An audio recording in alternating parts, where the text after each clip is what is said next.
안녕하세요. 사연에 빠지다의 DJ 민영입니다. 세상에 자기 마음대로 되지 않는 일이야 정말 많겠지만요.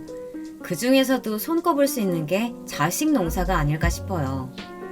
오늘 사연자님도 자식 농사 때문에 마음고생을 많이 하셨다고 하는데요. 오늘의 사연 어떤 내용일지 끝까지 함께 해주세요.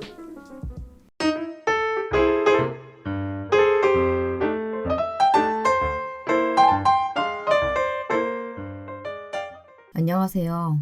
저는 췌장암 말기 판정을 받은 70대 남자입니다. 작년 처음 판정을 받았을 때는 남은 시간이 6개월이라고 들었었는데요. 지금은 그 시기를 넘겼답니다. 오늘이 마지막인 사람처럼 산다는 말이 있지 않습니까?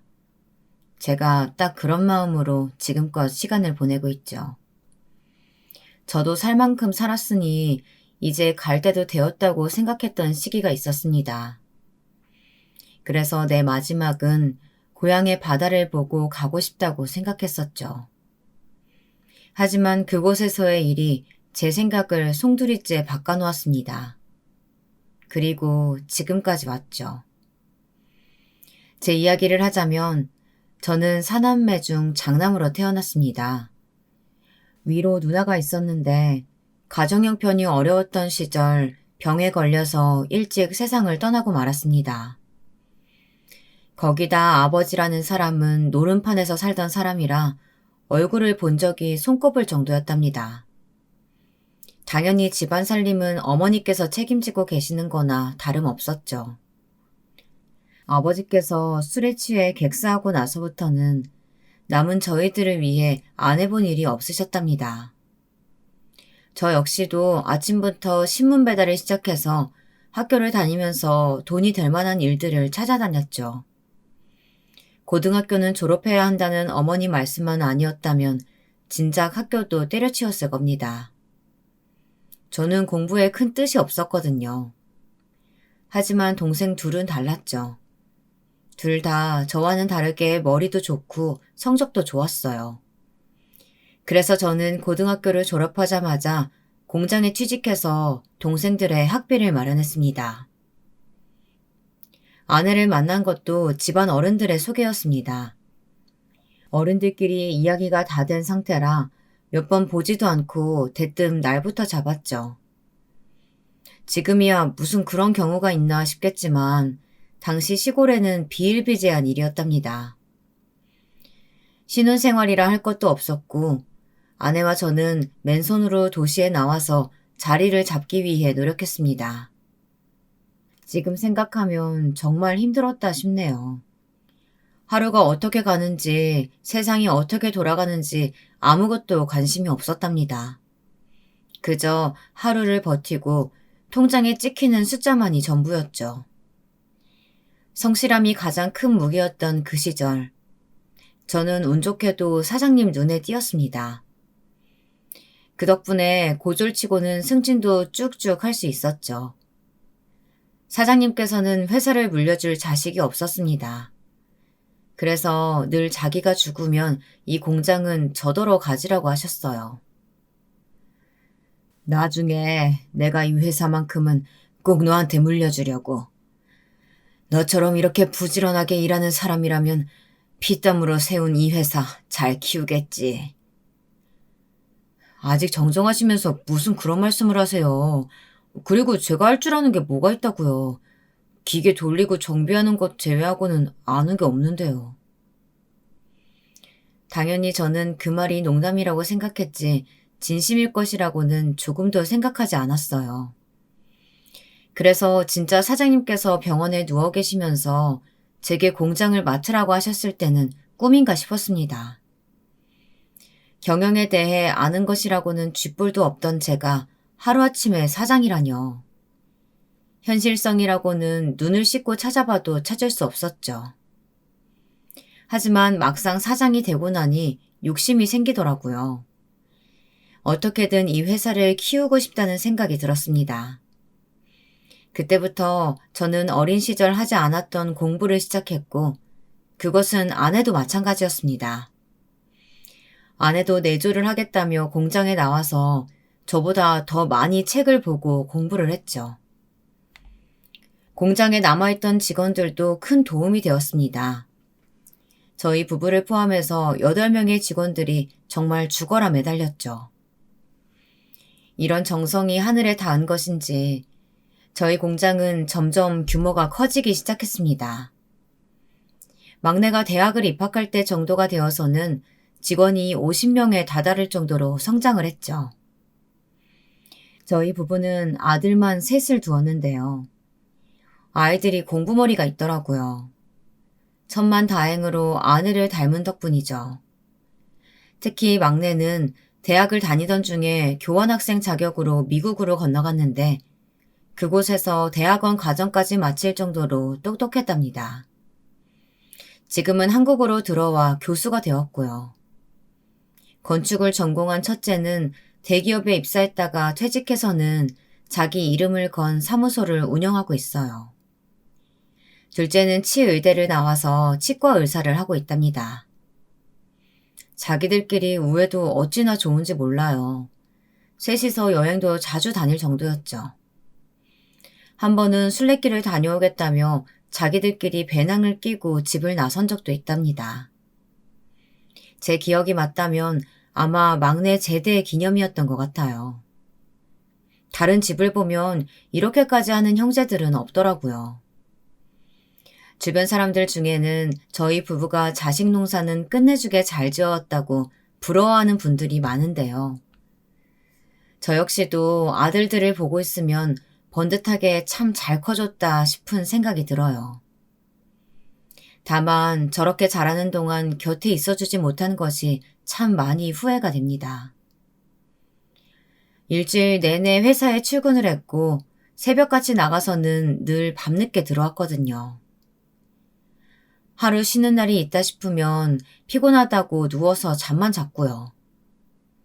나중에 앨범을 보니 참 애들 사진이 없더라고요.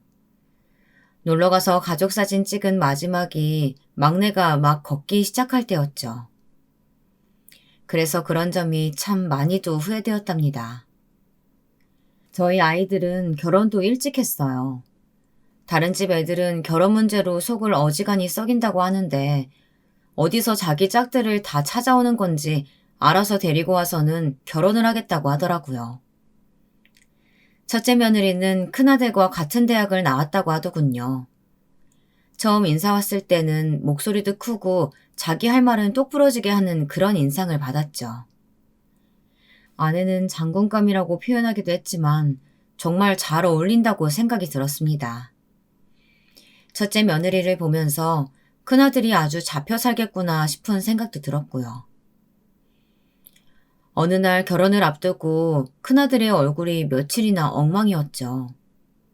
결혼 준비를 하다 보면 메리지 블루라고 해서 잠깐 오는 불안감과 같은 가벼운 우울증이 있다고 들었는데 그런 종류인가 추측하기도 했었는데요. 하루는 첫째 며느리가 집에 찾아와서는 할 말이 있다고 하더군요. 저희 부부는 내심 겁이 좀 나기도 했었어요. 결혼 못한다는 소리가 나오는 것은 아닐까 하고 말이죠. 그런데 둘이 크게 싸웠다고 하면서 신혼집 이야기를 꺼내더라고요. 처음부터 독립하기로 이야기가 되어 있었는데 첫째 며느리가 무조건 저희와 살겠다고 고집을 부렸습니다. 너희는 직업이 직업인지라 출장도 자꾸 해외 파견도 있잖아.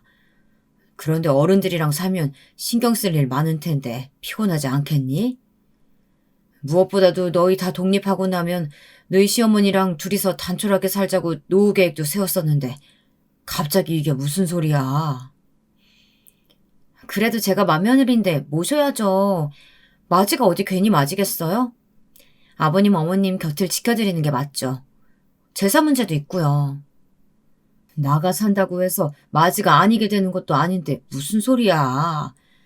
그리고 제사는 너희 시아버지가 절에서 지내자고 해서 집에서는 할 일도 따로 없어.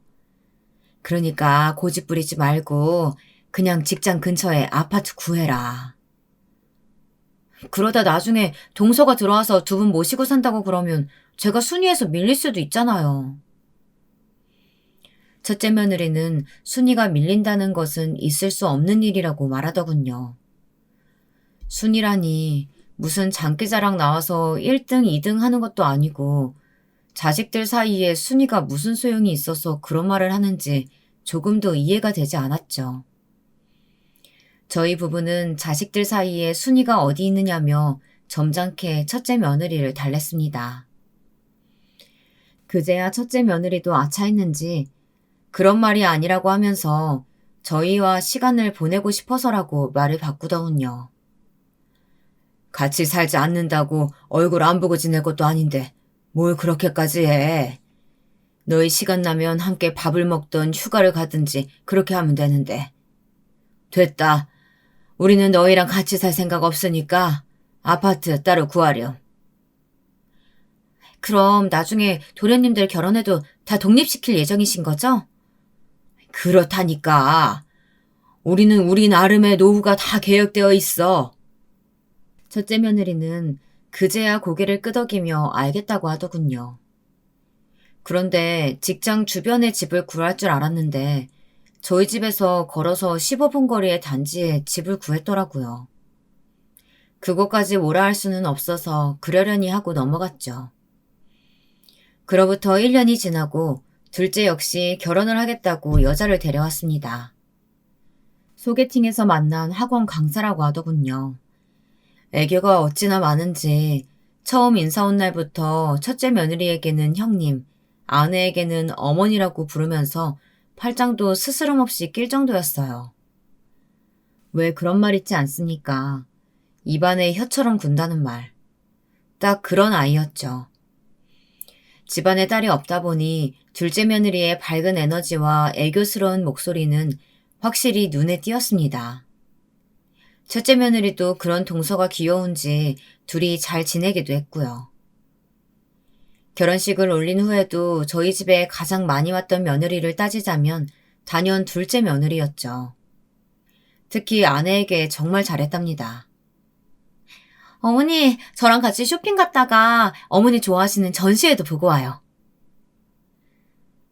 아내가 워낙 차분한 성격에 집에서 시간 보내는 것을 좋아하는 성향이다 보니 부산스럽기까지 한 둘째 며느리와 함께 있으면 정신을 못 차리는 것 같았어요. 며칠 전에도 다녀왔잖니. 오늘은 절에 다녀올 생각이란다. 그러니 너는 쉬었다가 출근해. 시험 기간이라 바쁘다고 하더니 괜찮아? 시험 대비 하루 이틀 하나요? 다 준비되어 있죠. 그럼 어머니, 제가 어머니 모시고 절에 갈까요? 괜찮아. 절까지 멀기도 하고 박 기사가 대기하고 있으니까 괜찮단다. 둘째 며느리는 아내가 거절하는 소리에도 아랑곳하지 않고 아내를 따라다녔답니다. 저는 아내에게 저렇게 잘 따르는데 적당히 상대해주라고 말했지만 아내는 한숨을 내쉬며 고개만 절레절레 흔들었죠. 그리고는 제게 기계 말고는 아는 것이 없는 사람이라며 알 수 없는 말들을 중얼거리기도 했답니다. 당시에는 아내가 왜 그러나 싶었는데 나중에 일을 겪고 나니 아내가 참 사람 보는 눈이 남달랐구나 싶었죠. 막내가 결혼을 한 것은 둘째 며느리가 들어오고 나서 6개월도 되지 않은 시점이었습니다. 함께 유학을 했다고 하면서 데려왔어요. 앞에 며느리들과는 전혀 다른 느낌이 들었어요. 조용하기도 했고 차분하게 거리감을 둔다고 해야 할까요? 그런데 그런 거리감이 전혀 사람을 기분 나쁘게 만들지는 않았어요. 오히려 우리를 어려워하는구나 싶었죠. 아내의 반응도 지금까지와는 사뭇 달랐습니다. 이전에 애들이 인사를 왔을 때는 많은 말을 하지 않았었는데 이번에는 아내가 나서서 이것저것 물어보고 이야기를 먼저 꺼내더라고요. 그 모습에서 저는 과거 아내를 처음 만났을 때를 떠올릴 수 있었어요. 아내를 정말 많이 닮았더라고요. 아내는 애교가 많은 사람도 그렇다고 말을 많이 하는 사람도 아니었어요. 저희 어머니께서는 늘 그런 아내를 마음에 들어 하셨죠. 사람이 가볍지도 무겁지도 않다고 하시면서 저런 사람이 진국이라고 하셨거든요. 조심성이 많고 생각을 행동에 옮김에 있어서 상대방을 먼저 배려할 줄 아는 그런 사람이라고 항상 칭찬하셨답니다. 그런데 막내 며느리가 딱 아내의 옛 모습과 같더라고요. 그런 생각을 하는 것은 저뿐만이 아니었는지 아내는 유독 막내 며느리를 예뻐했답니다. 당연히 다른 며느리들은 그런 모습에 질투를 하기도 했고요. 어머니, 막내 동생만 너무 예뻐하세요, 질투나게. 그런 게 어딨어. 내 눈에는 다 착한 며느리들인데. 그래도 막내 동생 더 챙겨주시잖아요. 진짜 얼마나 질투나는데요. 아이들이 와서 심통난 사람처럼 굴면 아내는 다 똑같은 자식이라고 웃어넘겼지만 며느리들의 투덜거림은 멈추지 않았죠.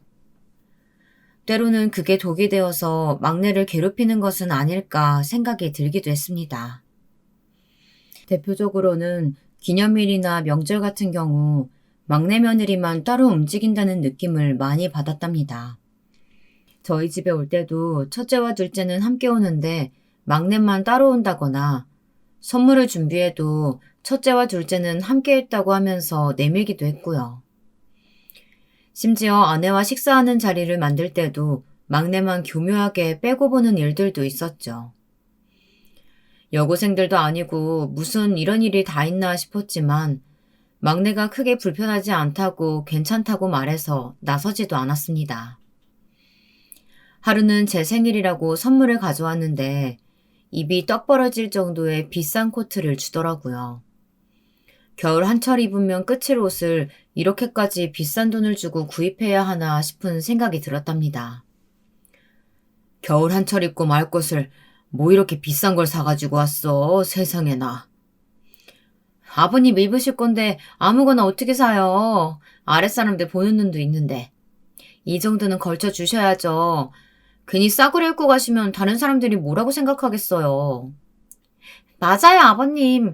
그리고 이게 뭐가 비싸다고요. 이 브랜드 명품 반열에 겨우 턱걸이 하는 수준인데요. 그러니까 부담스럽다고 생각하지 마시고 편하게 입고 다녀주세요. 저희 마음 생각해서요. 저는 부담스럽기도 했지만 솔직히 내심 뿌듯하기도 했답니다. 입고 나가면 다들 어디서 나오시냐고 물어보더라고요. 며느리가 해줬다고 하면 어찌나 부러워하는지 괜히 어깨도 올라가고 기분도 우쭐했죠. 자식 농사에 자신 있었는데 며느리까지도 완벽하다는 생각이 들 정도였답니다. 바보같이 말이죠.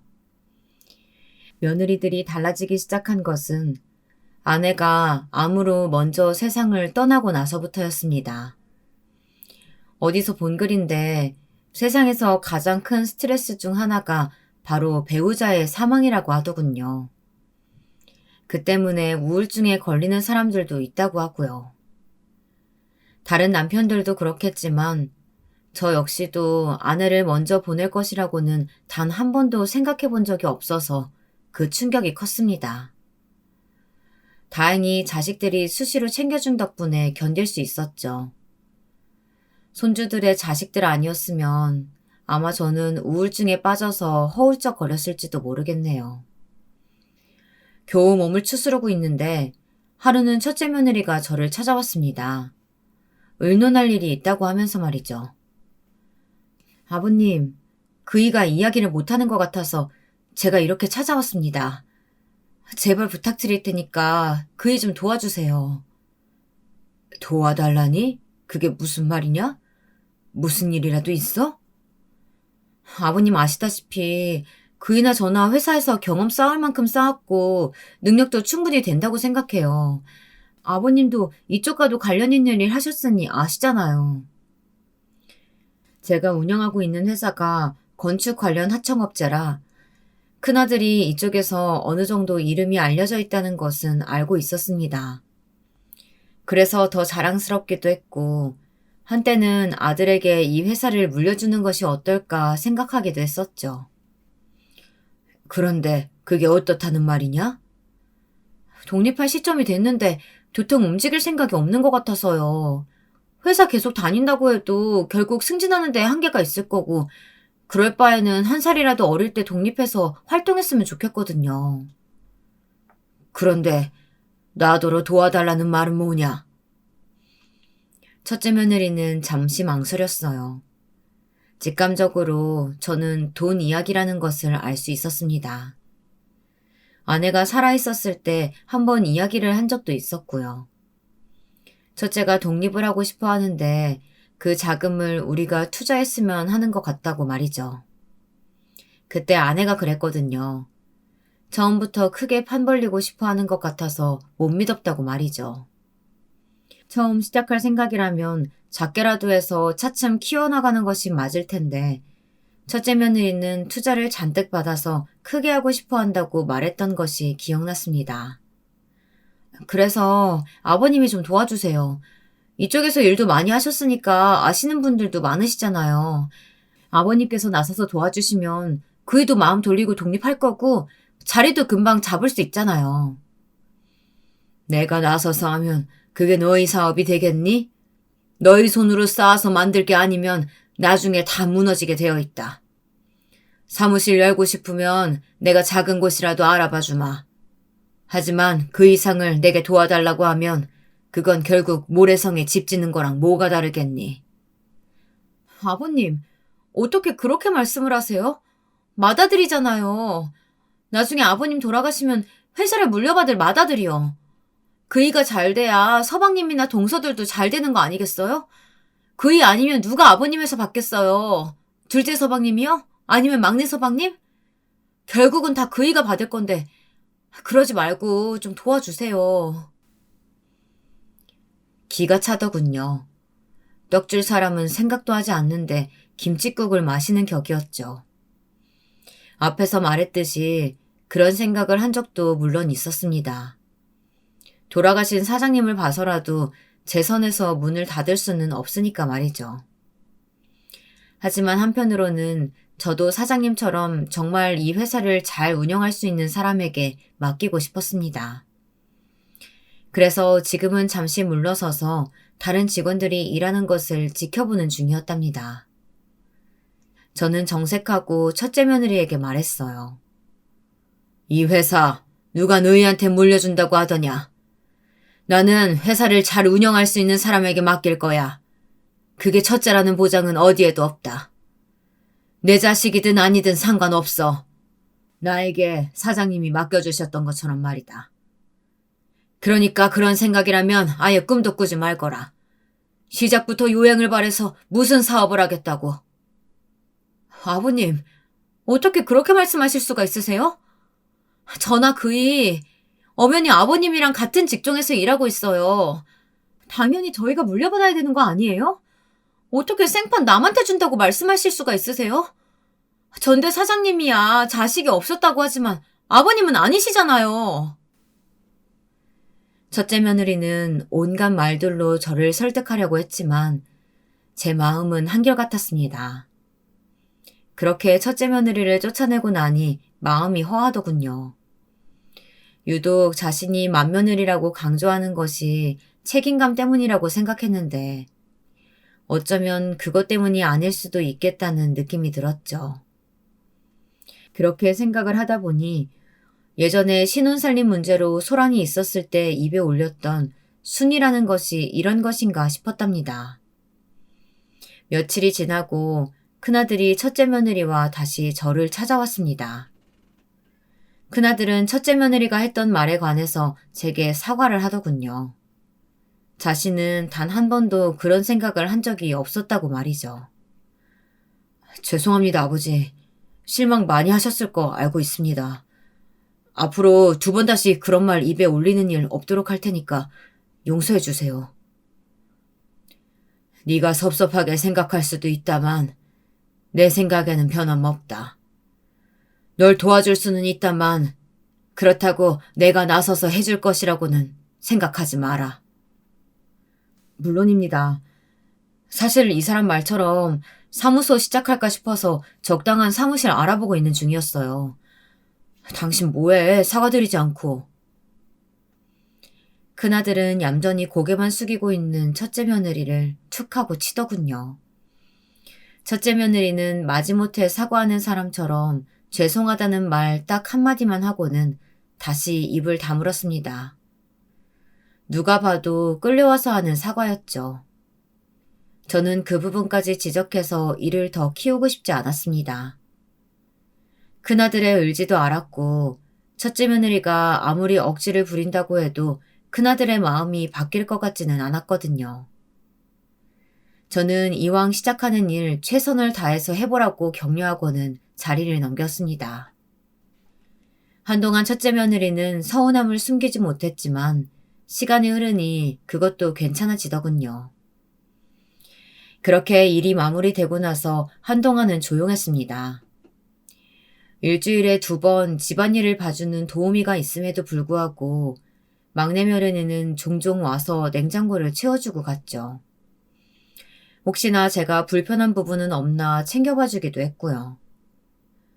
하루는 막내 며느리가 쭈뼛거리면서 의논을 하고 싶은 일이 있다고 하더군요. 시집 온 이후로 한 번도 제게 그런 말을 한 적이 없던 애라 깜짝 놀랐습니다.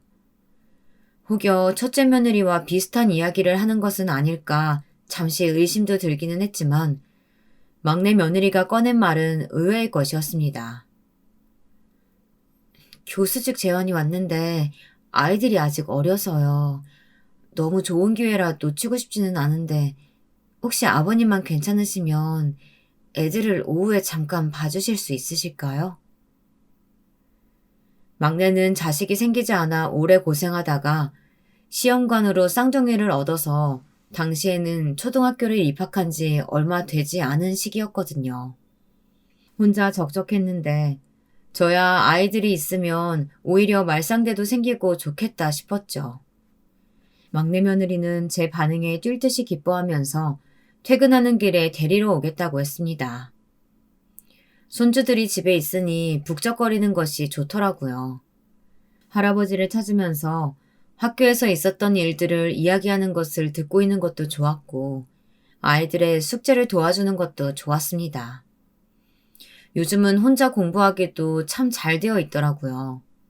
패드를 꺼내서는 둘이서 번갈아 가면서 공부를 하기도 했죠. 패드를 2개 사달라고 해서 각자 보면 될 텐데 왜 하나를 번갈아 사용하느냐고 물었더니 막내 며느리가 서로 양보하고 나눠 쓰면 될 일을 뭐하러 따로 사달라고 하느냐고 꾸중을 했더라고요. 막내 며느리의 생각에 저는 흐뭇한 마음이 들었답니다. 그렇게 손주들을 보며 지내고 있는데 상황이 조금 이상하게 돌아가기 시작했어요. 막내 며느리가 제게 아이를 맡긴 것을 알게 된 첫째와 둘째 며느리가 저희 집으로 와서는 어떻게 막내 며느리만 예뻐할 수 있느냐고 말하더라고요. 어이가 없었죠. 뜬금없이 그게 무슨 소리냐. 내가 막내만 예뻐하다니. 아이를 봐달라고 부탁하기에 그렇게 하자고 했을 뿐인데 그게 왜 막내만 예뻐하는 거야? 그럼 저희도 봐주세요. 서방님네 아이들만 봐주시는 거 그거 차별이에요. 같은 손주들인데 아버님이 서방님네 아이들만 눈여겨보시는 건 아니잖아요. 눈여겨보다니 그건 또 무슨 소리야. 그냥 막내네 왜 퇴근할 때까지 잠깐 보고 있는 것 뿐인데. 그리고 너희들은 아이들 학원을 몇 군데나 보낸다며. 그런데 여기 보낼 게 뭐야? 이번 기회에 혼자 공부하는 습관으로 바꾸면 될 일이죠. 그러니 손주들 공평하게 봐주세요. 당시 저는 며느리들이 왜 그렇게 억지를 부리는지 상상하지 못했습니다. 혹여나 제가 막내네 아이들에게 마음이 기울어서 유언장에 이름이라도 올릴까봐 그런 행동을 했을 것이라고는 누가 짐작했겠습니까? 나중에 그 이야기를 듣고 얼마나 놀랐는지 모릅니다. 제 행동 하나하나에 나를 세우고 관심을 가졌던 것이 오로지 제가 가진 재산 때문이라니. 졸지에 혼자 살던 곳은 손주들로 북적거리게 되었죠. 첫째와 둘째 며느리가 이상하다고 생각되었던 것은 그로부터 몇 년 후의 일이었습니다. 저는 평소보다 몸이 무겁고 자꾸만 피로감이 밀려오면서 소화가 잘 되지 않았죠. 급격하게 살도 빠지고요. 저야 당연히 소화제를 먹으면 괜찮겠지 싶었습니다. 이런 일로 무슨 병원에 가나 싶기도 했고요. 하지만 음식을 먹어도 자꾸 토끼가 올라오는 것이 이상해서 병원에 갔다 충격적인 사실을 접하게 되었답니다. 제가 췌장암 말기라고 하더군요. 순간 머리가 멍해졌습니다. 아내를 위암으로 잃고 나서 나름 건강관리를 착실하게 해왔다고 자부하는데 췌장암이라뇨. 저는 혹시나 검사가 잘못된 것은 아닐까 몇 번이나 확인을 했지만 변한 것은 없었죠. 병원에서는 제게 길어도 6개월이라고 했습니다. 그럼에도 절대 포기해서는 안 된다고 하면서 항암 치료를 권하기도 했고요. 진단을 받고 오면서 저는 한참을 생각했습니다. 항암 치료를 한다고 해도 완치된다는 보장은 할 수 없는데 굳이 내가 해야 할까? 그냥 이대로 주변 정리를 하면서 아내의 곁으로 가는 것도 나쁘지 않을 텐데 싶은 생각이 들었죠. 그날 저녁 저는 아이들을 모아두고 병원에서 들었던 이야기를 그대로 전했습니다. 당연히 다들 충격으로 한동안 말을 하지 못하고 입만 뻐끔거리더라고요. 저는 차분하게 아이들이 받아들일 때까지 기다렸습니다. 그리고 항암 치료를 받고 싶지 않다고 했죠. 제 말에 제일 먼저 발끈한 것은 막내 아들이었습니다. 항암 치료를 받지 않겠다뇨. 그냥 이대로 돌아가실 작정이세요? 어떻게 자식들을 모아두고 그런 말씀을 하실 수 있으세요? 아버지, 충분히 건강관리만 하면 완치될 수 있어요. 6개월이 남았다고 하셨다지만 충분히 더 사실 수도 있고요. 그런데 그런 기회를 포기하시다니 말이 안 되는 이야기예요. 어머니 돌아가시고 나서 아버지 건강관리 꾸준하게 받으셨잖아요. 분명 항암치료 시작하시면 완치되실 수 있어요. 그러니까 약한 소리 하지 마세요. 아들들의 부탁에도 제 마음은 쉽게 바뀌지 않았습니다. 항암 치료를 하면서 남은 시간을 보내고 싶지 않았거든요. 저는 조금이라도 괜찮을 때 고향으로 내려가서 사랑하는 고향의 바다를 눈에 담다가 떠나고 싶었죠. 저는 아들들에게 고향으로 내려가고 싶다고 이야기를 분명히 했지만 보통 심한 반대가 아니었습니다. 그런데 그 와중에 첫째 며느리가 조심스럽게 이야기를 꺼내더군요. 아버님, 그래도 고향으로 내려가시는 거는 문제가 있지 않을까요? 아버님께서 주병 정리 천천히 하고 싶다고 하셨지만 고향에 가서 그게 될 것 같지는 않아서요. 맞아요. 집이며 회사며 정리하실 것들이 어디 한두 가지도 아닌데 굳이 고향에 가셔서 하실 일은 아닌 것 같아요. 치료 받으시면서 여기 계시는 게 더 좋을 것 같아요. 역시나 첫째 며느리는 아직도 회사에 미련이 남은 모양이더군요. 며느리는 각자의 남편들 눈치를 보면서도 제게 남아있기를 요구했어요. 그 이야기들을 들은 아들들의 얼굴은 점점 붉어졌고요. 그때였어요. 형님들, 지금 재산 이야기가 나오세요? 그런 말을 할 상황이 아니잖아요. 아버님이 치료를 받지 않겠다고 하는데 형님들은 그 얘기가 먼저 나와요? 그동안 이런 자리에 한 번도 자신의 목소리를 먼저 낸 적이 없던 막내 며느리가 소리를 높여 둘째와 첫째 며느리에게 외쳤죠. 의외의 상황에 놀란 것은 저뿐만이 아니었답니다. 막내는 황급히 막내 며느리의 손을 토닥이며 진정하라고 했지만 막내 며느리는 전혀 참을 기색이 없었죠. 지금 뭐가 중요한지 생각을 하고 말씀을 하셔야죠. 어떻게 형님들께서 그렇게 말씀을 하실 수가 있어요? 막내 동서, 지금 나한테 소리 지르는 거야? 내가 동서 윗사람이야. 어디다 대고 눈을 똑바로 뜨고 소리를 질러. 그리고 내가 뭘 어쨌다고 그래. 내가 아버님께 치료 포기하라고 말씀드린 것도 아니고 고향으로 가시는 것은 아니라고 말했을 뿐인데 왜 그렇게 정색이야? 그 의도가 아버님의 치료 때문이 아니잖아요. 지금 말씀이. 의도가 어떻든 고향으로 내려가는 것은 아니다. 형님이나 나나 그런 이야기를 하고 있잖아. 여기서 의도 타령은 왜 하는데? 첫째와 둘째 며느리가 막내 며느리를 잡아먹을 것처럼 날카롭게 반응했죠. 거기에 아들들까지 가세해 며느리들을 조용히 시키려고 하다 보니 마치 거실은 시장판처럼 소란스러웠습니다. 특히 며느리들의 하이톤 소리를 듣고 있자니 머리가 다 지끈거렸죠. 그만두지 못해! 내가 알아서 할 일을 너희가 왜 나서서 이렇게 소란이야? 내가 하겠다면 하는 거야.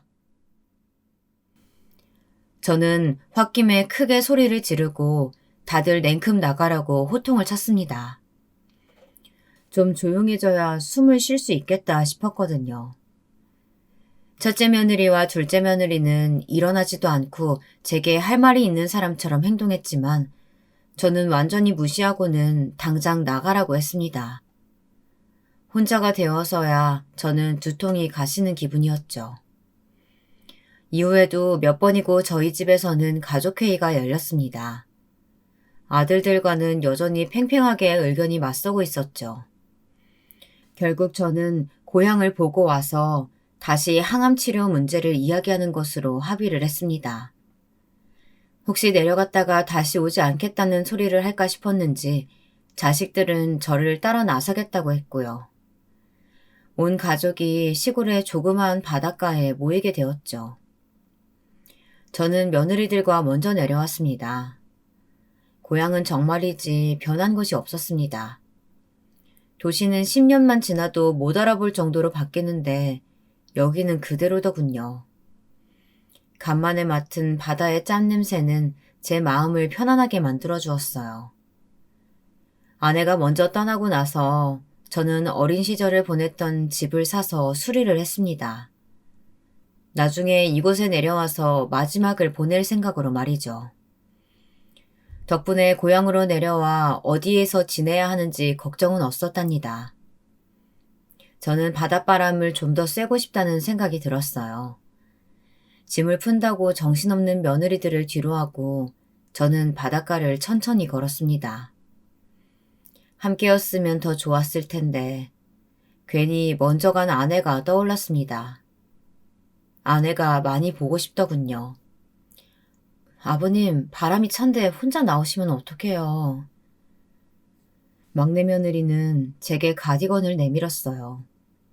어떻게 알고 나온 것인지 본인도 가볍게 걸쳐 코가 빨개질 정도면서 추운데 그냥 나왔다고 타박이었죠.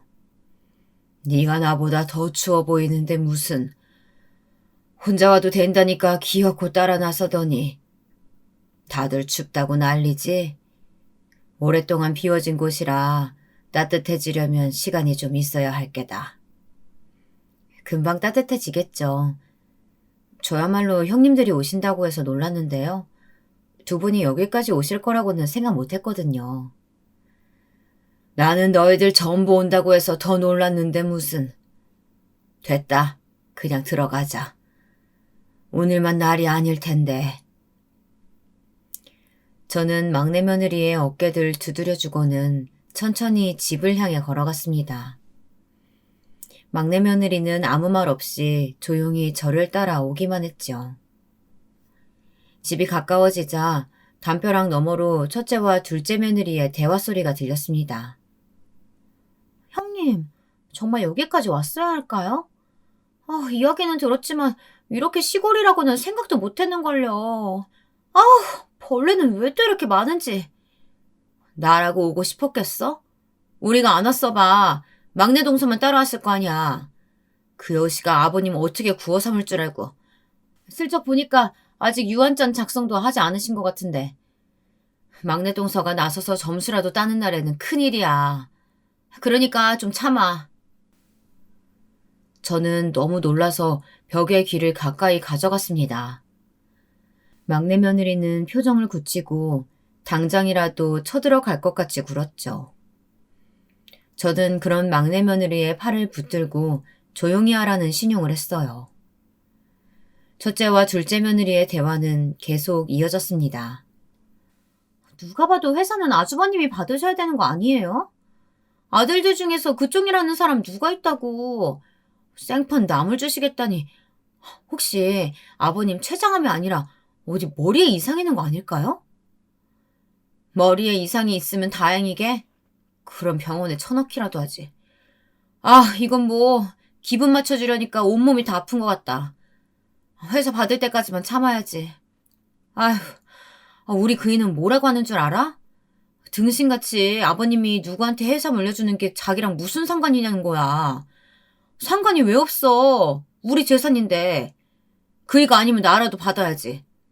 내가 그동안 뭐 때문에 그렇게 시댁에 다닌 건데. 아주버님도 그러세요? 아휴, 어쩜 그렇게 생각이 없으시지? 당연한 권리를 그렇게 내팽개치는 경우가 어디 있다고.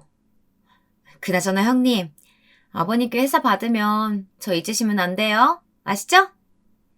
당연하지. 내가 동서 한몫 단단히 챙겨줄게. 며느리들은 뭐가 그렇게 즐거운지 하하호호 웃음소리까지 내면서 미래를 꿈꾸고 있더군요. 절대 자신들에게는 일어나지 않을 그런 꿈들 말이죠. 저는 한심한 며느리들의 목소리에 한숨을 내쉬며 안으로 들어가려 했죠. 하지만 제 발길은 다음 들려오는 말에 의해 전혀 움직일 수 없었답니다. 그러지 말고 그냥 바다에 확 밀어버릴까요? 그렇게 여기 와보고 싶다고 하셨잖아요. 소원대로 바다에 풍덩. 나라고 안 그러고 싶겠어? 여기는 뭐 사람도 별로 없던데. 마음이야 그렇지. 어머 형님, 저는 농담으로 한 말인데 형님 진심이신 것 같네요? 진심은 무슨. 그냥 동서 장난 받아줬지. 그나저나 그런 일이 일어나면 편하기는 하겠다. 유산 처리도 딱 법대로 깔끔하고. 그지? 첫째와 둘째 며느리는 저를 바다에 빠뜨리겠다는 무시무시한 소리를 농담이라고 여기며 주고받았어요. 소름이 돋았습니다. 방금까지는 철없는 소리나 한다고 생각했는데 이제는 재산을 위해서라면 범죄도 스스럼 없이 저지르겠다는 생각이 들었죠. 곁에 있던 막내 며느리가 숨을 몰아쉬며 비틀거리는 것이 느껴졌습니다. 저만큼이나 놀란 것 같았죠. 저는 그대로 벽에 기대어 바닥에 주저앉았습니다. 아버님 괜찮으세요? 병원에 가실래요? 막내 며느리는 혹시나 소리가 안으로 들어갈까 싶어서 그랬는지 속삭이듯 제 안부를 물었습니다. 저는 괜찮다고 손을 저으며 잠시 앉아있겠다고 했죠. 막내 며느리는 안절부절 못하면서 담장 너머를 힐끗거리며 바라보았습니다. 저는 막내에게 방금 들었던 일은 누구에게도 이야기해서는 안 된다고 당부했습니다. 당연히 아들들에게 알려야 한다고 말했지만 저는 거절했죠. 아무런 증거도 없다.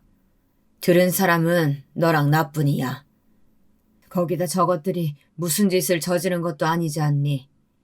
나는 절대 이대로 넘어갈 생각 없다. 무슨 수를 써서라도 저 인간 같지 않은 것들한테 그 대가를 치르게 할 거다.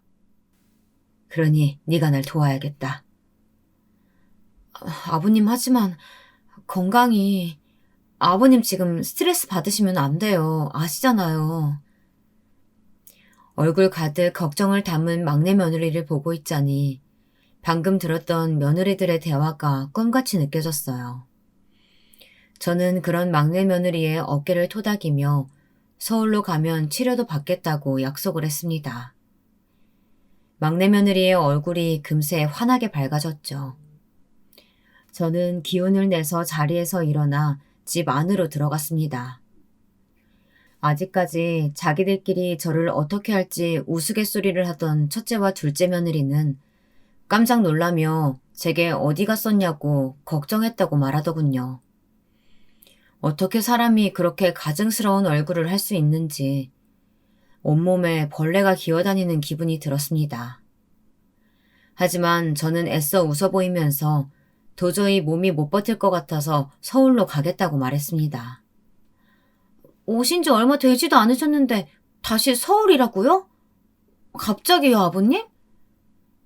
형님, 아버님께서 몸이 좋지 않다고 하시잖아요. 당연히 가야죠. 무슨 말씀이 그렇게 많으세요.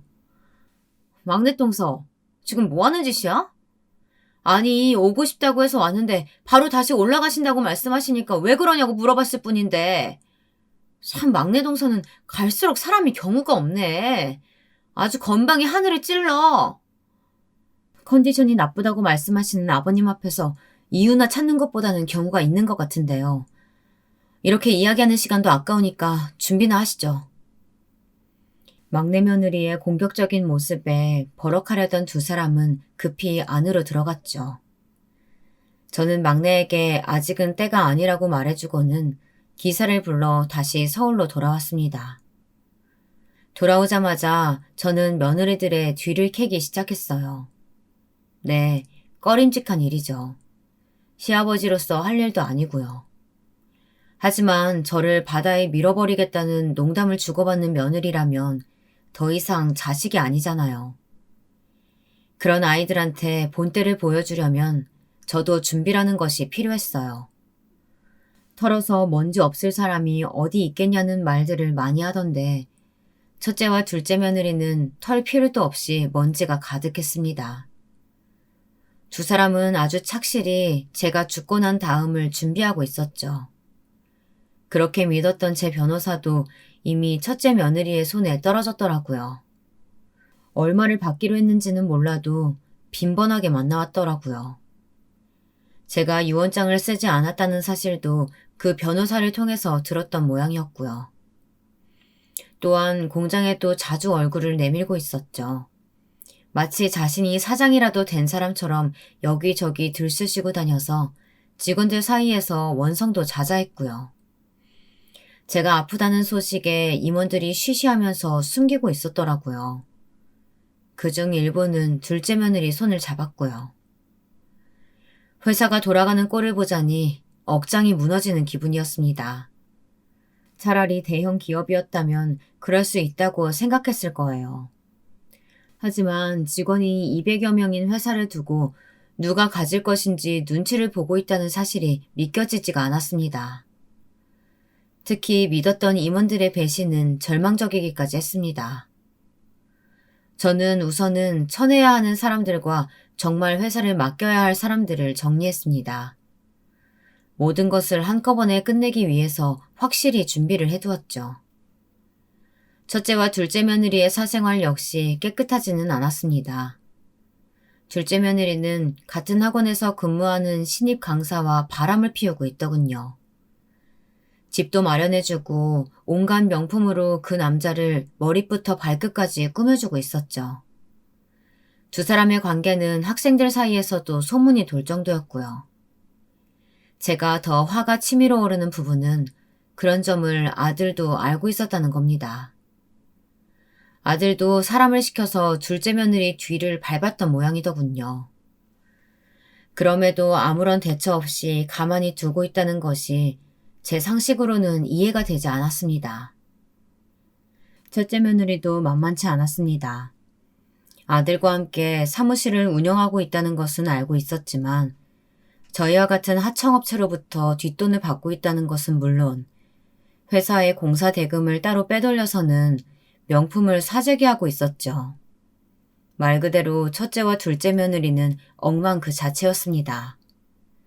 하긴 그러니 인간으로 해서는 안 될 소리를 웃으면서 했겠지만 말입니다. 저는 당장에 모든 아이들을 불러 모았습니다. 그리고 새 변호사를 통해 유언장을 작성했다고 말했죠. 제 말에 반응을 보인 것은 역시 첫째와 둘째 며느리였습니다. 자신들 계획에 차질이 생겼으니 그럴 만도 했죠. 유언장 이야기를 하자면 아주 간단하다. 조건을 만족하지 않는 한 내 전 재산은 막내가 받게 될 거다. 이 집부터 시작해서 회사, 고향집, 그리고 땅이나 건물까지 모조리. 아버지, 갑자기 그게 무슨 소리예요? 저한테 주신다뇨.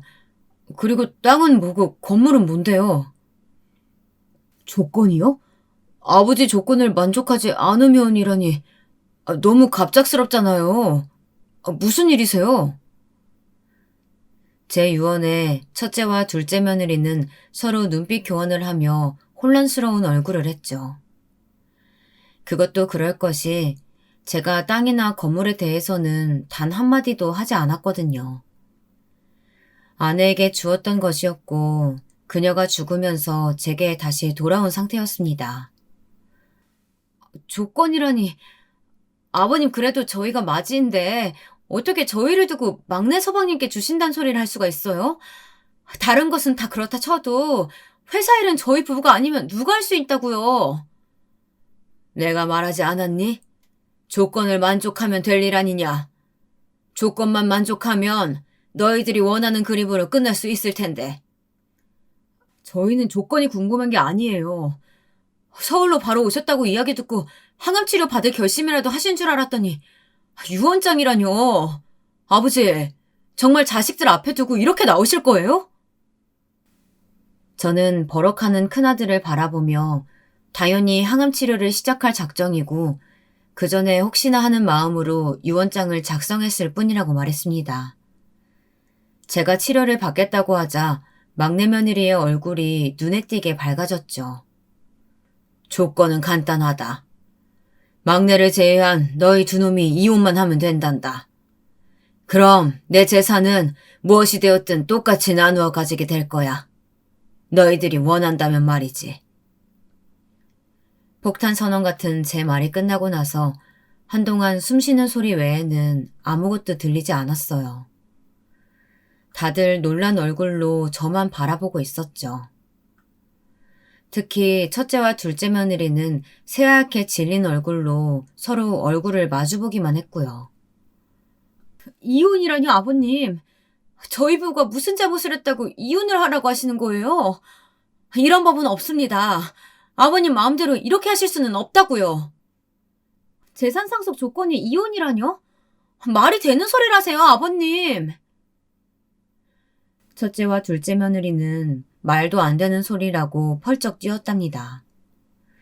당연히 큰아들은 영문을 모르겠다는 표정을 짓고 있었죠. 하지만 둘째 아들은 눈을 감고 가만히 앉아 있었습니다. 내가 죽기를 소원하는 며느리들을 가만히 두고 보기만 할 것 같았니? 왜? 나를 바다에 빠뜨려 죽이고 싶다고 웃으면서 말할 때는 이런 일이 닥칠 줄 생각도 못했나 보지? 아버지, 뭐라고요? 이 사람이 뭐라고 했다고요? 혼이 나간 얼굴을 하던 큰아들은 화를 참지 못하고 자리에서 벌떡 일어났습니다. 그 모습에 첫째 며느리는 패닉에 빠진 사람처럼 금방 겁을 먹고는 뒷걸음을 치며 자신은 그런 말을 한 적이 없다고 잡아떼었죠. 하지만 막내 며느리까지 나서서 자신이 모든 것을 들었다고 말하자 더 이상은 발뺌할 수 없다 싶었는지 바닥에 납작 엎드려서는 용서해달라고 빌었어요. 하지만 저는 여기서 멈출 생각이 없었습니다. 하청업체들한테 뒷돈 받은 것은 물론이고 공사 대금까지 빼돌리며 아주 잘하는 짓이더라. 그랬으면서 감히 내 회사를 탐내? 큰 기업은 아니지만 사장님께서 내 성실함 하나 보고 물려주셨던 곳이야. 고작이라고 생각할지 몰라도 200여 명의 직원들의 생계가 달려있는 곳이고 그런 곳을 감히 네가. 그리고 둘째야, 너는 내가 모를 줄 알았니? 바람, 그것도 새파랗게 어린 강사랑. 둘째 며느리는 첫째 며느리를 따라 숨죽이고 있다가 진실이 밝혀지자 고개를 번쩍 들고는 아니라고 고개를 저었죠. 하지만 사진까지 있는데 발뺌은 불가능이나 마찬가지였어요. 저는 둘째 아들에게도 마찬가지로 소리를 질렀습니다. 아무리 생각을 하고 또 해도 치과 의사나 될 만큼 공부한 놈이 왜 둘째 며느리의 외도를 방관하고 있었는지 이해가 되지 않았기 때문이었죠. 너는 이 모든 것을 알고 있었으면서 어떻게 가만히 있을 생각을 해? 죄송합니다. 제가 생각이 짧았습니다. 너는 자식들 생각은 조금도 안 해봤냐? 시아버지가 죽었으면 좋겠다고 말하는 어미 아래에서 무엇을 배울 수 있다고? 체력이 확실히 떨어진 것인지 몇 번 버럭하고 났더니 머리가 어지럽기 시작했죠. 저의 모습에 놀란 것은 자식들이었습니다. 막내 며느리는 사색이 되어서 저를 붙들고는 무리하면 안 된다고 했죠. 하지만 저는 끝을 내야만 했습니다. 우리 아들들 옆에서 저 못된 것들을 치워버려야 했죠. 저는 금방이라도 넘어질 것 같은 몸을 겨우 세우고는 당장 첫째와 둘째 며느리를 쫓아내라고 말했습니다. 아버님 잘못했습니다. 한 번만 용서해 주세요. 저희가 욕심에 눈이 어두웠어요, 아버님. 아버님, 손주들 생각해서라도 용서해 주세요. 어미 없는 자식 만들 작정 아니시잖아요, 아버님. 첫째와 둘째 며느리는 손주들까지 들먹이며 용서를 빌었지만 이미 늦었습니다. 저는 용서할 마음도 자식들이 며느리를 용서하게 둘 생각도 전혀 없었답니다. 다행인지는 모르겠지만 아들들 역시 저와 같은 생각이었죠. 결심이 섰는지 당장 밖으로 나가라고 첫째와 둘째 며느리를 몰아내더라고요. 맨발로 쫓겨나듯 나가는 두 며느리를 바라보며 저는 그제야 몸을 소파에 기댈 수 있었습니다. 그렇게 폭풍우 같은 순간이 지나고 아이들은 재산이 어떻게 되든 상관없다고 말하며 이혼을 강행했죠. 특히 첫째 며느리는 뇌물 갈취 혐의뿐만 아니라 횡령으로 검찰 조사까지 받는다고 하더군요. 둘째 며느리는 학원 문까지 닫고 이혼 이후 어디론가 사라졌다는데 그 부분까지는 관심이 없어서 알아보지 않았습니다. 저는 아이들과 약속한 대로 꾸준하게 항암 치료를 받기 시작했어요.